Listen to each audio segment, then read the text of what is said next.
दोस्तوں Syria के अंदर जो कुछ भी हो रहा है वो अनइमेजिनेबल है। सीरिया का नक्शा पिछले सिर्फ 10 से 12 दिन के अंदर जितनी तेजी के साथ बदला है वो एक ऐसी चीज है कि जिसको नामुमकिन, या अगर नामुमकिन से भी कोई बड़ा वर्ड है वो कहा जा सकता है। ज्यादा नहीं, सिर्फ 15 दिन पहले भी अगर आप किसी इंसान को इस चीज के बारे में बताते कि ऐसा होने वाला है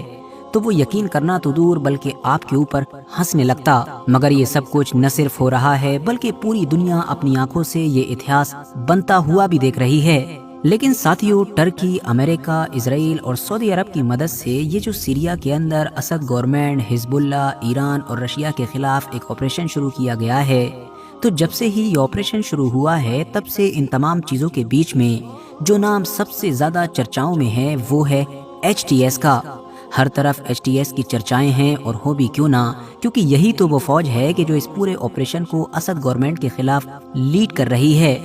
ज्यादातर लोग तो इतने दिन गुजर जाने के बाद भी कंफ्यूज हैं कि आखिर ये HTS है कौन, इसका इतिहास क्या है, इसके अंदर कौन लोग मौजूद हैं, इसके अंदर लड़ने वाले फाइटर्स कौन हैं, इसके कमांडर्स या लीडर्स कौन हैं, और आखिर क्या वजह है कि जब ये खुद भी एक मुस्लिम फौज है तो ऐसे वक्त में असद गवर्नमेंट ईरान, रशिया और हिजबुल्ला के खिलाफ ऑपरेशन चला रही है कि जिस वक्त इजराइल को सबसे ज्यादा फायदा तो फिलिस्तीन को सबसे बड़ा नुकसान उठाना पड़ रहा है। आखिर इन लोगों के सरों पर अंदरूनी तौर पर हाथ किसका है? और अगर ये लोग पूरे सीरिया के ऊपर कब्जा कर लेते हैं और कब्जा करके हुकूमत भी बना लेते हैं कि जैसा कि अब महसूस भी होने लगा है, तो आखिर फिर फिलिस्तीन के साथ क्या होगा? तो चलिए अब इन सारे सवालों के जवाब भी जानने की कोशिश करते हैं। RH नेटवर्क के नॉलेजेबल फ्रेंड, सबसे पहले तो आप लोग ये बात जान लीजिए कि इस वक्त ये जो पूरी कैंपेन चल रही है इसके अंदर दो पार्टीज नजर आ रही हैं। एक तो SNA है, मतलब कि वही सीरियन नेशनल आर्मी कि जिसको ऑफिशियली बिल्कुल डायरेक्टली टर्की सपोर्ट करता है और जिसने पिछले कई सालों से टर्की की मदद से ही सीरिया में टर्की की बॉर्डर की साइड पर बफर जोन बना रखे हैं। जबकि जो दूसरी पार्टी है और जो मेनली इस पूरी कैंपेन को, इस पूरे ऑपरेशन को लीड भी कर रही है वो है HTS, जिसको आमतौर पर हयात तहरीर अशाम के नाम से भी पुकारा जाता है। ये दरअसल एक पॉलिटिकल और मिलिटेंट ग्रुप है कि जो पिछले कई सालों से टर्की वाली साइड में सीरिया के एक छोटे से इलाके में एक्टिव रहा है। वैसे तो आपको बहुत सारे लोग ये भी बताते होंगे कि इस ग्रुप की शुरुआत 2016, 17 और 18 के दौर में हुई है, लेकिन ये सच्चाई नहीं है, क्योंकि इस ग्रुप की शुरुआत किसी न किसी शक्ल में 2011 में ही हो चुकी थी कि जब सीरिया के अंदर अल नुसरा फ्रंट नाम का एक ग्रुप बनाया गया था, जिसको बनाने में मेन किरदार इस ग्रुप के लीडर यानी कि अबू मोहम्मद अल जौलानी ने अदा किया था। और साथ ही साथ ये भी माना जाता है कि ISIS के लीडर अबू बकर अल बगदादी ने भी इस ग्रुप को बनाने में अहम भूमिका निभाई थी। ये दरअसल सीरिया के इलाके में ही कायम की गई अलकायदा की एक नई ब्रांच थी, जिसका मकसद ये बनाया गया था कि किसी तरीके से सीरिया में मौजूद बशर अल असद की हुकूमत का तख्ता पलट किया जाए और फिर यहाँ पर एक इस्लामिक कैलिफेट यानी कि उनकी अपनी विचारधारा की एक इस्लामिक खिलाफत कायम की जाए। 2011 में शुरू होने वाली सीरिया की जो सिविल वॉर थी, अल नुसरा फ्रंट 2012 में ही उसमें शामिल हो चुका था, और फिर इसने चाहे ISIS हो या फिर अलकायदा हो, सभी के साथ मिलकर अलग अलग जगहों पर जंगें लड़ी। वैसे आपको बता दूं कि चाहे इस ग्रुप के लीडर अल जौलानी की बात हो या फिर खुद इस ग्रुप की भी बात कर ली जाए, तो पूरे ही दौर में इन दोनों के अंदर काफी उतार चढ़ाव देखे गए। पहले तो ISIS से दूरी हुई, बाद में अलकायदा से भी इन लोगों ने अपने आप को पूरी तरीके से अलग कर लिया, और फिर बाद में 2017 के दौर में कि जब सीरियन सिविल वॉर का नक्शा लगभग पूरी तरीके से बदल चुका था, तब इस ग्रुप के लीडर मतलब कि अल जौलानी ने अपने आप को अलकायदा से पूरी तरीके से अलग करके अपना कनेक्शन तोड़कर बहुत सारे छोटे बड़े ग्रुप को मिलाकर एक नए ग्रुप की बुनियाद रखी, जिसका नाम रखा गया HTS, मतलब कि हयात तहरीर अशाम। वैसे आपको बता दूं कि 2017 में इस ग्रुप के लीडर ने और इस ग्रुप ने सिर्फ अपनी पहचान या नाम ही नहीं बदला बल्कि आइडियोलॉजी भी बदली, क्योंकि पहले जहां एक तरफ अलकायदा और ISIS की तरह इस्लामिक कैलिफेट को कायम करना इनका मकसद हुआ करता था, तो बाद में अब इस नए ग्रुप के साथ इनकी आइडियोलॉजी थी सीरियन नेशनलिज्म,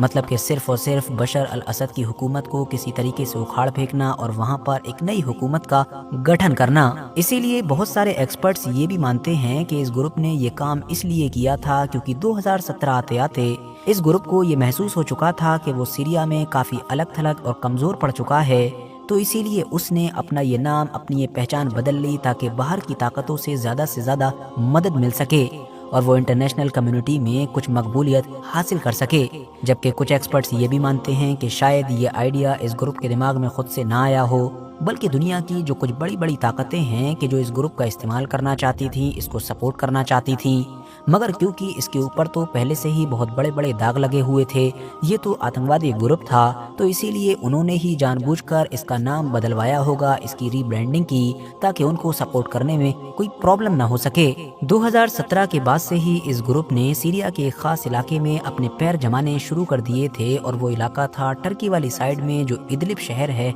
उसके आसपास का। वहाँ पर इन्होंने अपनी प्रॉपर एक गवर्नमेंट भी कायम की जो अभी तक चलती आ रही है। वहाँ की इकोनॉमी, वहाँ के सारे मामलात, वहाँ की जमीन से निकलने वाला तेल, सब कुछ यही लोग कंट्रोल करते आए हैं। वक्त गुजरता गया और फिर जैसा कि हम जानते हैं कि साल 2020 में टर्की और रशिया की कोशिशों से सीरिया के अंदर सीज फायर हुआ। वो सारे ग्रुप, वो सारी ताकतें कि जो इस वॉर में लड़ रही थी, उनको वहीं पर रोक दिया गया कि जहां पर वो उस वक्त हुआ करती थी। सीज फायर के वक्त अनऑफिशियली ऐसा महसूस हो रहा था कि असद गवर्नमेंट की जीत हो चुकी है, क्योंकि किसी दौर में लगभग खत्म मानी जाने वाली ये गवर्नमेंट अब रशिया और ईरान की मदद से 60 से 61% के करीब पूरी कंट्री का एरिया कवर कर रही थी, जो 2024 तक कायम रहा। मगर फिर साल 2024 और नवंबर के महीने में बिल्कुल आखिर में कि जब इजराइल और हिजबुल्लाह के बीच सीजफायर हुआ ही था, अचानक से इसी HTS नाम के ग्रुप ने अपनी कैंपेन शुरू कर दी और उस सीजफायर को पूरी तरीके से तोड़ डाला। महसूस तो ये हुआ कि शायद किसी बड़ी ताकत के इशारे पर इन्होंने ये हमला शुरू किया है, थोड़ी बहुत झड़प होगी और फिर कुछ दिनों के बाद खत्म हो जाएगी। और वैसे भी ये एक सरप्राइज अटैक था, तो जाहिर है सरप्राइज अटैक में कम वक्त के अंदर एक बड़े एरिया को कंट्रोल में ले लेना कोई बड़ी बात नहीं होती है। मगर ये जो कुछ भी सोचा जा रहा था सब कुछ गलत साबित हुआ, क्योंकि जैसे जैसे एक एक दिन गुजरता गया, बल्कि मैं कह सकता हूँ कि जैसे जैसे घंटे गुजरते जा रहे थे, इस ग्रुप की स्पीड कम होने की बजाय बढ़ती चली गई। और जिस तेजी और आसानी के साथ इन्होंने सीरिया के एक बड़े हिस्से को कब्जाना शुरू किया, उसे देखकर बिल्कुल ऐसा महसूस हो रहा था कि मानो असली जंग नहीं बल्कि ये कोई वीडियो गेम चल रहा हो। और अब के जिस वक्त ये वीडियो रिकॉर्ड किया जा रहा है, दमिश्क को छोड़कर लगभग सीरिया के ज्यादातर मेन इलाके इस छोटे से ग्रुप के अंडर में आ चुके हैं, और माना जा रहा है कि शायद चंद घंटों के अंदर या अगले कुछ दिनों के अंदर असद गवर्नमेंट पूरी तरीके से कोलैप्स कर जाएगी। अब अगर कुछ खास फैक्ट्स पर नजर डालें तो सच्चाई तो यही है दोस्तों कि ये एक ऐसा ग्रुप है कि जो लंबे वक्त से सिर्फ टर्की या फिर इनडायरेक्टली अमेरिका की मदद पर ही जिंदा रहा है। नाम भले ही बदल लिया गया हो और उसकी रीब्रांडिंग भी कर दी गई हो, लेकिन आखिर इसकी जड़ें तो ISIS और अलकायदा से ही जाकर जुड़ती हैं। इसके चाहे ज्यादातर फाइटर्स हों या फिर खुद इस ग्रुप के कमांडर्स, इवन मेन लीडर भी हो, उन सभी का ताल्लुक पहले ISIS और अलकायदा से रहा है। और हैरानी की बात तो ये है कि अब बहुत सारी नई रिपोर्ट्स ये भी इशारे दे रही हैं कि इन लोगों की इस कामयाबी के पीछे कहीं ना कहीं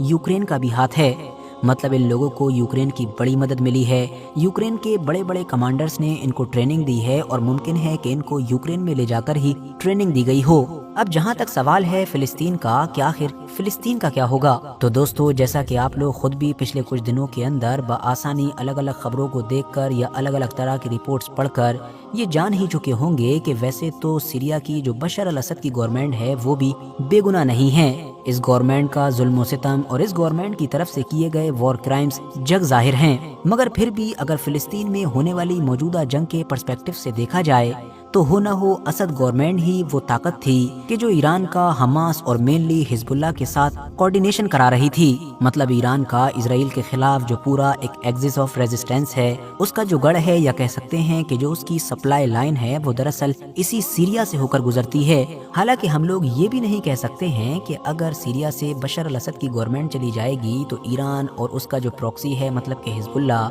उनके बीच सप्लाई लाइन पूरी तरीके से ही खत्म हो जाएगी, हथियार पैसा कुछ पहुंच ही नहीं पाएगा। हो तो तब भी पाएगा, लेकिन हाँ ये काम मुश्किल बहुत हो जाएगा। अब सवाल आता है कि आखिर इजराइल का क्या, मतलब ये जो नया ग्रुप सीरिया पर कंट्रोल हासिल कर रहा है, ये इजराइल को लेकर क्या सोचता है। तो वैसे तो दोस्तों इस ग्रुप ने हमेशा इजराइल को लेकर ज्यादातर खामोशी ही बनाकर रखी है और ज्यादा कुछ ऑफिशियली कोई बयान दिया ही नहीं है। लेकिन फिर भी पर्दे के पीछे क्या चल रहा है इसका अंदाजा पिछले कुछ दिनों में होने वाली कुछ एक्टिविटीज से लगाया जा सकता है। मिसाल के तौर पर इस ऑपरेशन को शुरू करने की जो टाइमिंग है वो पूरी तरीके से शक के दायरे में है, क्योंकि अगर ये ग्रुप ईरान, असद की गवर्नमेंट और हिजबुल्लाह को अपना दुश्मन मानने के साथ साथ इसराइल को भी छोटा मोटा दुश्मन भी मान रहा होता तो एटलीस्ट अपने इन दुश्मनों पर दूसरे दुश्मन के फायदे के वक्त हमला नहीं करता। और फिर साथ ही साथ अगर आप लोग इजरायली मीडिया पर भी नजर डालेंगे कि सीरिया को लेकर पिछले 10-15 दिनों से उनके मीडिया में क्या छप रहा है, क्या चल रहा है, वो भी आपको काफी चौंका देगा। मिसाल के तौर पर इसराइल का जो एक मशहूर अखबार है या कह सकते हैं कि मीडिया ऑर्गेनाइजेशन है, मतलब कि टाइम्स ऑफ इसराइल, उसका भी एक आर्टिकल है जिसमें ये दावा किया गया है कि एचटीएस के एक मेंबर ने इंटरव्यू में खुले तौर पर मीडिया पर्सन से कहा है कि इसराइल को हमारी इस ऑपरेशन में एयर स्ट्राइक्स वगैरह के जरिए से मदद करनी चाहिए। और वैसे भी अगर आप लोग थोड़ा बहुत भी सर्च करेंगे तो आपको इस ग्रुप से जुड़े हुए लोगों की तरफ से दिए गए कुछ ऐसे पुराने बयान भी मिल जाएंगे कि जिसमें इन लोगों ने पूछे जाने पर इशारों में ये जवाब दिया कि आसपास की चाहे वो कोई भी ताकत हो, हमको किसी से कोई प्रॉब्लम नहीं है, हम हर किसी के साथ कोऑपरेट करने के लिए तैयार हैं। बस हमारी जो प्रॉब्लम है, हमारी जो दुश्मनी है वो असद गवर्नमेंट से है या फिर अंदर ही मौजूद जो असद गवर्नमेंट के सपोर्टर हैं, मतलब कि हिजबुल्लाह, ईरान या रशिया वगैरह की अंदर मौजूद फौज, उन सब से है। अब इस बात से कम आप ये तो अंदाजा लगा सकते हैं कि हाँ, इन लोगों के पावर में आ जाने की वजह से ईरान का जो एक्सिस ऑफ रेजिस्टेंस है वो काफी कमजोर पड़ेगा। उसके साथ ना तो ये काम करेगा और ना ही उसको सीरिया में पैर जमाने देगा। हाँ, वो बात अलग है कि अगर बाद में ये ग्रुप ही इजराइल के लिए मुसीबत साबित हो जाए, मतलब जैसा कि लोग सोच रहे हैं कि ये इजराइल के फेवर में है और बाद में ये उसका उलट निकले, तो फिर मुमकिन है कि इजराइल के लिए ये ईरान से भी बड़ी मुसीबत साबित हो। हालांकि दोस्तों, यहाँ पर हम ये भी नहीं भूल सकते हैं कि भले ही ये ग्रुप असद गवर्नमेंट के पूरे एरिए पर बड़ी आसानी के साथ कंट्रोल हासिल कर रहा हो,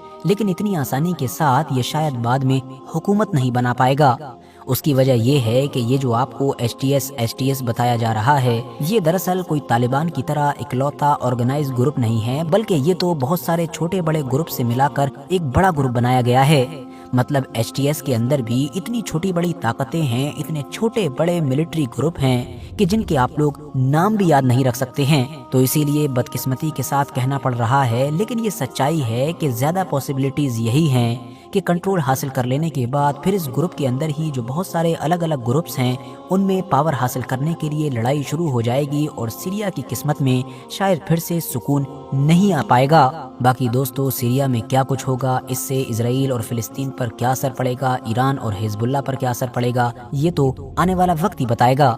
बाकी इस पूरे मुद्दे पर आप लोगों की क्या राय है, कमेंट्स बॉक्स में जरूर बताएं।